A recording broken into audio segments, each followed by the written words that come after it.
It was Christmas Eve, 1987. On the island of Mindoro in the Philippines, the local fishermen were beside themselves with worry. For days, their nets had come up empty. Not a single fish. Instead, what they pulled from the depths were human bodies, one after another. A gruesome and endless harvest.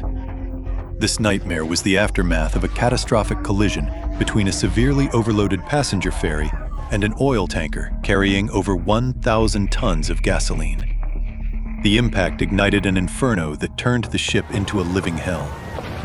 In their desperation, passengers leaped into the ocean to escape the flames. But they didn't know that the sea itself was burning. The gasoline had spilled, turning the water into a blazing trap. Overnight, more than 4,000 lives were reduced to charred remains floating on the waves. This tragedy remains one of the darkest chapters in maritime history. Hello everyone, welcome to my channel. I am Evil Eggplant. Tonight, we are stepping into the inferno of the Doña Paz disaster. December 20th, 1987, around 4 a.m. Hundreds of passengers began boarding the Doña Paz. The ship was 93 meters long and could officially carry 15,018 passengers. With Christmas approaching, countless migrant workers were heading home for the holidays. This route was packed. The Doña Paz was set to sail from Leyte to the capital, Manila, arriving the next morning. Within minutes of boarding, the ship was packed, shoulder to shoulder. Hundreds had bought tickets in advance, but many more simply walked on and bought tickets on board, a common practice in the Philippines at the time. Ferries were the main mode of transport, and tickets were often sold on the spot to maximize capacity. But on this day, in addition to the regular passengers, about 1,000 soldiers in uniform boarded the ship. Add the 59 crew members, and the total number of people on board swelled to over 4,000. The ship was so crowded, there was barely room to stand. Survivors later recalled that even as they boarded the ship felt wrong. It was listing heavily. Someone joked that not even an ant could squeeze in. The kitchen ran out of food almost immediately. In the cabins, 3 or 4 people squeezed onto a single bunk. But they were the lucky ones. Most people simply laid down on the deck, prepared to sleep under the stars for the overnight journey. The night was clear, but the sea was rough. Around 10:30 p.m., a survivor named Salvador was standing on the deck, relieving himself into the ocean. Through sleepy eyes, he noticed a ship in the distance, heading straight for the Doña Paz. At first, he didn't think much of it. But as he watched, the lights got closer and closer. It wasn't turning. Salvador realized disaster was imminent. He ran to alert the crew, but it was too late. Around 11 p.m., the collision happened. The oncoming ship wasn't just any vessel. It was the Vector, an oil tanker carrying 1,041 tons of highly flammable cargo, gasoline, diesel, and kerosene. The Vector's bow slammed into the left side of the Doña Paz, destroying the engine room and the main electrical switchboard. The lights on the Doña Paz went out instantly. Seconds later, a massive fire erupted, engulfing both ships. Most passengers were asleep. The crash jolted them awake, and they opened their eyes to a scene of absolute terror. People ran like headless chickens in the pitch-black darkness, trying to escape the smoke and flames. But the exits were blocked. Overcrowding meant luggage was piled everywhere, sealing off escape routes. Worse, there were no life jackets to be found. And the crew? They were nowhere to be seen. No one was giving orders. No one was guiding the passengers. Those who managed to reach the lower decks found themselves trapped in a burning maze. Imagine the chaos. A ship overloaded with 4,000 people, darkness, fire, panic. How many could possibly survive? I'll tell you now. Only 26. Seeing no other option, hundreds of passengers jumped into the sea. But they didn't know that the Vector's cargo had spilled. The ocean surface was covered in a thick layer of gasoline and diesel. The fire on the ships had ignited the water. They had 2 choices: burn on the ship or burn in the sea. Some tried to swim underwater to escape the flames, but how long can you hold your breath in boiling, burning water? Most didn't make it. The sea was filled with blackened, charred bodies. For those still on the ship, seeing the fate of the jumpers was a horrific warning.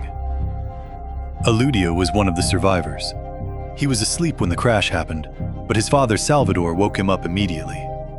They were among the first to jump, but the moment Eludia hit the water, he regretted it. The sea was hot, oily, burning. Every movement was agony. But staying still meant death.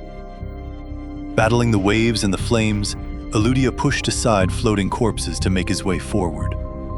Luckily, there was floating luggage to hold on to. At one point, Eludia wanted to give up and let the sea take him. But his father found him. Together, father and daughter supported each other, swimming for nearly an hour. Finally, they were rescued by a passing ship. The captain had seen the fire from a distance, and the survivors climbed up. Most of them had third-degree burns. Their skin had peeled away.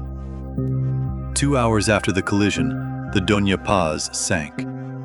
The Vector followed 2 hours later. Of the 26 survivors, 2 were crew members from the Vector. The rest were passengers from the Doña Paz. Shockingly, the Coast Guard didn't learn about the disaster until 8 hours later. And even then, they didn't launch a rescue mission immediately. It took another 8 hours for the search and rescue to begin. By then, what was the point? Most passengers had been incinerated. Of the 4,000 people on board, rescuers found only 108 bodies. Almost all were burned beyond recognition. For days, bodies washed up on nearby islands. Fishermen in Mindoro lived in fear of what their nets would bring up. Locals held religious ceremonies to bury the remains and put the souls to rest. Because almost all the crew of the Doña Paz died, testimony about their actions was scarce. But one survivor, Luzgardo, mentioned hearing what sounded like a party before the crash. Singing, drinking, no one watching the sea. The Coast Guard investigation later theorized that at the time of the crash, only one apprentice was on the bridge. The rest of the crew were in the recreation room drinking beer. The captain, he was reportedly watching a movie in his cabin. They were completely oblivious. When the crash happened, panic took over. They didn't know how to evacuate so many people. And the life jackets locked away in cabinets? Let's look at the Doña Paz itself. Built in Japan in 1963, it was sold to a Philippine operator in 1975. In 1979, the ship suffered a major fire. All passengers were saved, but the ship was a total loss. It was refurbished and returned to service as the Doña Paz. So this was a ship with a history. Safety measures, non-existent. Life jackets locked up. The radio license, fake. The crew, incompetent and negligent. The Vector wasn't any better. Its radio license had expired. 2 lookouts were asleep at the time of the crash. Before the collision, the Doña Paz was traveling at 26 kilometers per hour and the Vector at 8 kilometers per hour. They were in open water. There was plenty of time and space to avoid each other. But disaster struck anyway. In 1999, the Philippine Supreme Court ruled that the Vector was liable because it was unseaworthy. No qualified captain, no license. But the Doña Paz was far from innocent. Overloading was the critical factor that turned an accident into a massacre. How many people were really on board? The official manifest listed 1,493 passengers and 59 crew.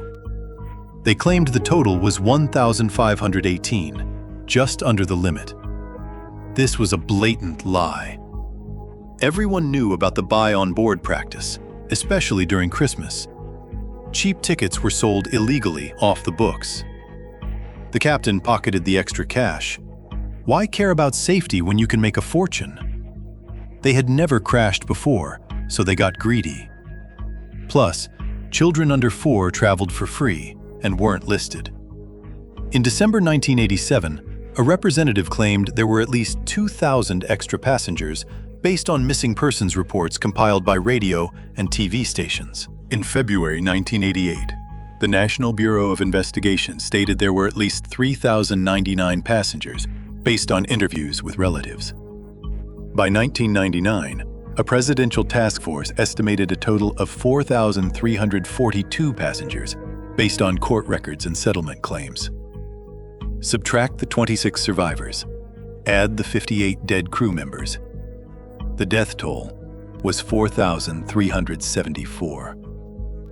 Add the 11 crew from the Vector, and the total lives lost reached 4,385.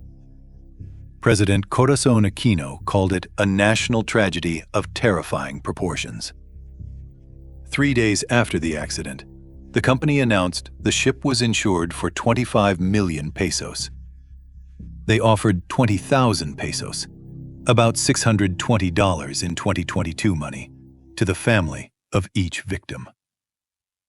If the Titanic story makes you feel despair, the Doña Paz leaves you with a sense of powerlessness. Because almost everything that could go wrong did go wrong. It was a disaster waiting to happen. Lack of safety measures, crew negligence, incompetence, delayed rescue. From start to finish, every single failure added fuel to the fire. Some tragedies seem accidental, but when you look closer, they are inevitable. That's it for this video. What do you think about this disaster? Let me know in the comments. If you liked this video, don't forget to like, save, and subscribe. I am Evil Eggplant. See you in the next video.